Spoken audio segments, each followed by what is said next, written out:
All right, calculus, now that we are comfortable with the power rule for taking the derivative, let's review some facts about exponents that we will use when we get some of the more detailed problems.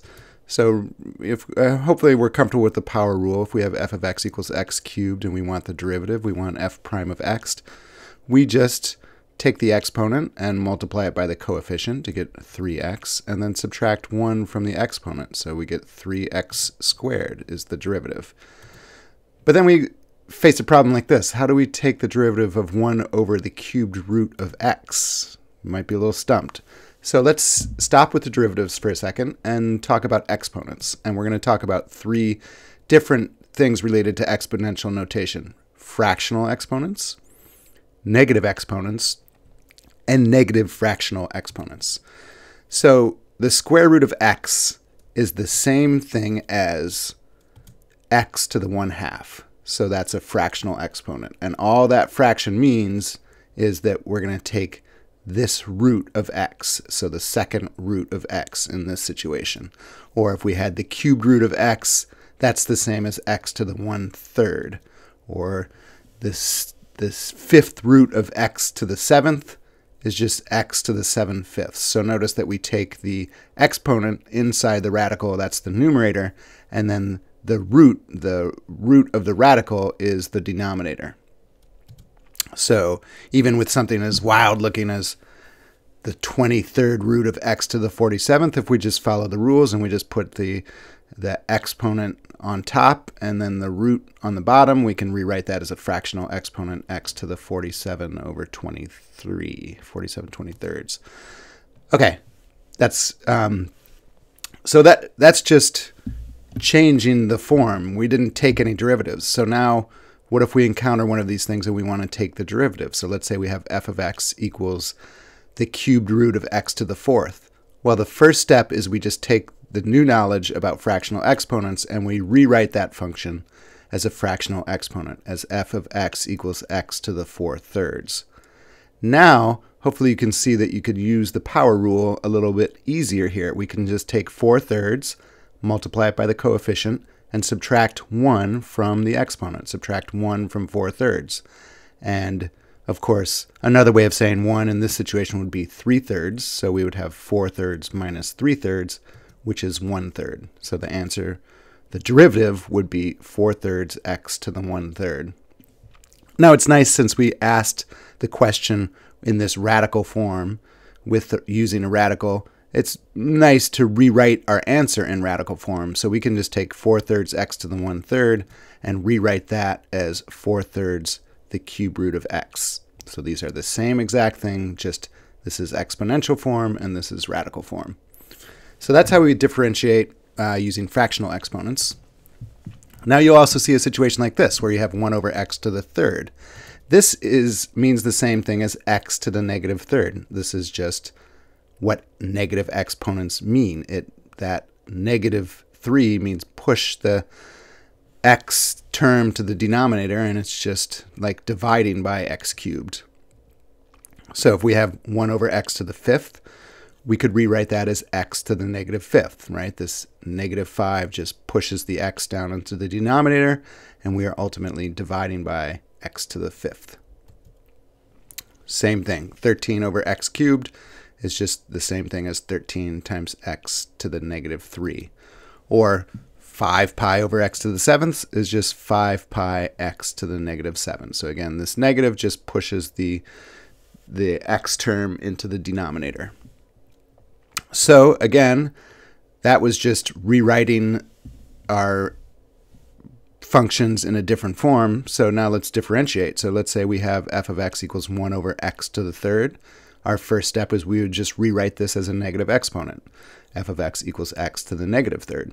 And then we just follow the power rule. So we can just take this exponent, negative 3, multiply it times the coefficient to get negative 3x, and then subtract 1 from negative 3. And be a little bit careful here. Remember, when you have a negative 3 and you're taking 1 more away from negative 3, you have negative 4. So the derivative would be negative 3x to the negative 4th. And again, we have the original problem in this form with a positive exponent, so it's nice to write the answer in the form with a positive exponent. So we can just take this thing and rewrite it in this form, which is means the exact same thing, just a different form. -3 over x to the fourth, right? Because this negative exponent just pushes the x term to the denominator, and that's what we have. Okay, last step. So we've talked about fractional exponents, negative exponents. Now let's put them together in the same situation, so we have negative fractional exponents. So in this situation, we have 1 over the cube root of x. So we already know that this cube root of x can be written as x to the 1/3, and we also know that a negative exponent pushes it to the denominator, so this means the same as x to the -1/3.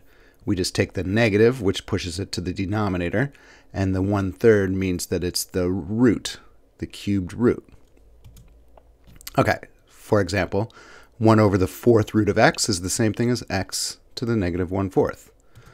Or 6 over the 5th root of x is the same thing as 6 times x to the -1/5. The negative pushes it to the denominator, and the 1/5 tells us to take the 5th root. Or 12 over the cube root of x to the 4th. So again, remember that the numerator is the exponent, the power inside the radical, and then the denominator is the root. It's what we're finding.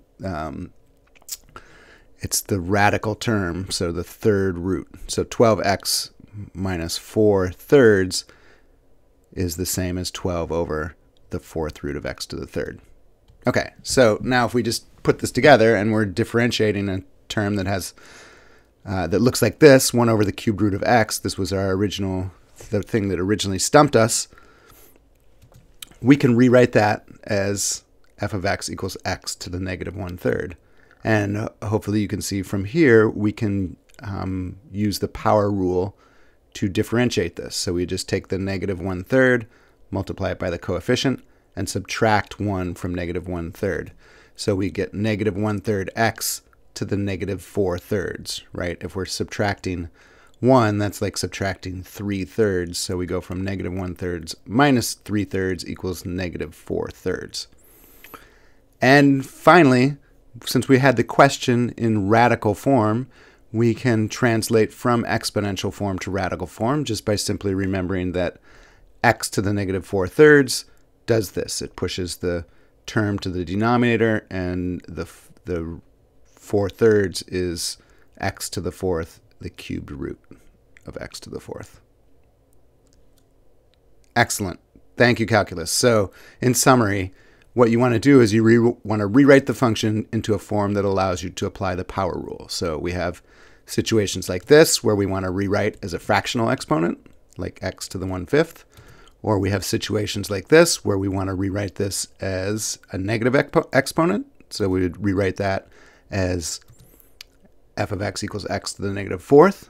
Or finally, we can combine these two concepts, and we have a function that we want to rewrite as a negative fractional exponent. So 1 over the cubed root of x becomes x to the -1/3. Okay, that's a lot to digest, but feel free to rewatch and pause and grasp that concept. But that's it. It's fractional exponents, negative exponents, and negative fractional exponents. You just rewrite the function, and then you can apply the power rule. Thanks for watching.